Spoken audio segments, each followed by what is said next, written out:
Hello, আসসালামু আলাইকুম। আজ ফিরে আসলাম পটল, চিংড়ি এবং আলু দিয়ে রান্না। প্রথমেই প্যানে কিছু সরিষার তেল দিয়ে তার মধ্যে দিয়ে দিলাম আলু। আলু কেটে ধুয়ে রেখেছিলাম, একটু হলুদ গুঁড়ো আর দিয়ে দেবো একটু লবণ, দিয়ে একটু ভালো করে নেড়েচেড়ে ভেজে নেব। কয়েকদিন ধরেই এত গরম, মনে হয় জীবন নষ্ট। তাই ভেবেছিলাম কি রান্না করব। পরে দেখলাম যে কয়েকটা পটল আছে, আলু আছে, চিংড়ি আছে, যাক হয়ে যাবে। এরপরে দিয়ে দিলাম পটল, কেটে রাখা পটল একটু ভাজা ভাজা করে নিব। দিয়ে দিলাম একটু হলুদের গুঁড়ো, একটু লবণ দিয়ে পটল ভেজে নেব।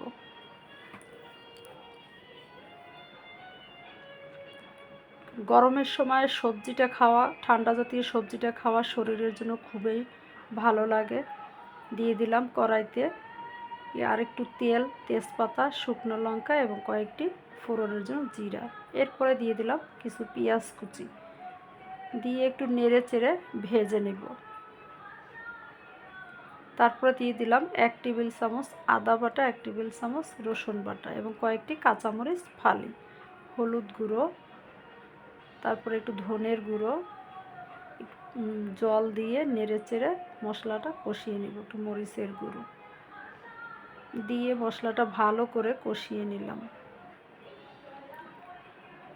আর অল্প একটু পরিমাণ মতো লবণ। মশলা যদি ভালো করে কষানো হয় তরকারির স্বাদ কিন্তু অনেক বেড়ে যায়। এরপরে দিয়ে দিলাম সেই বেছে রাখা চিংড়ি দিয়ে ভালো করে নেড়েচেড়ে একটু কষিয়ে নেব। চিংড়ি মাছ দিয়ে যে কোনো সবজি রান্না করা হোক না কেন, সবজি কিন্তু অনেক মজা লাগে। তারপরে দিয়ে দিলাম সেই আলু এবং পটল ভেজে রাখা। একটু সময় ধরে কষিয়ে নেব, চিংড়ির সাথে মশলার সাথে কষিয়ে নেব, সুন্দর করে কষিয়ে নেব। কষানো হয়ে গিয়েছে। এরপরে দিয়ে দিলাম একটু পানি, গরম পানি ছিল সেটাই দিয়ে দিলাম, দিয়ে ঢাকটা দিয়ে ঢেকে রাখবো। ঢাকনা খুলে 5 মিনিট পরে ঢাকনা খুলে আবার নেড়ে চেড়ে দেখব আমার আলু সিদ্ধ হয়েছে কিনা। প্রায় সিদ্ধ হয়ে গিয়েছে, তবে আরেকটু সময় লাগবে। আবার ঢেকে দিলাম।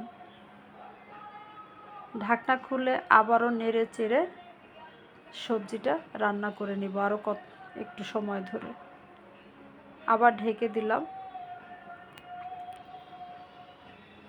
প্রায় আমার রান্না হয়ে গিয়েছে। ঝোলটা যার যার ইচ্ছা মতো রাখা যাবে।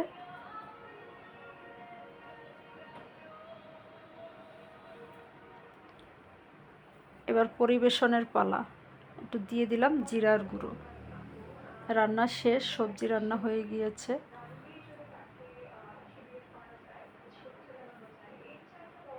গরমের সময় যত ঠান্ডা জাতীয় সবজি খাওয়া যায় ততই শরীরের জন্য ভালো, কম মশলাযুক্ত এবং ঠান্ডা জাতীয়। আমার সবজি রান্না হয়ে গিয়েছে, পটল, আলু। যদি ভিডিওটি ভালো লাগে অবশ্যই লাইক, শেয়ার, কমেন্টস করতে ভুলবেন না। আর যারা লাইক, শেয়ার, কমেন্টস করেছে তাদেরকে অসংখ্য ধন্যবাদ।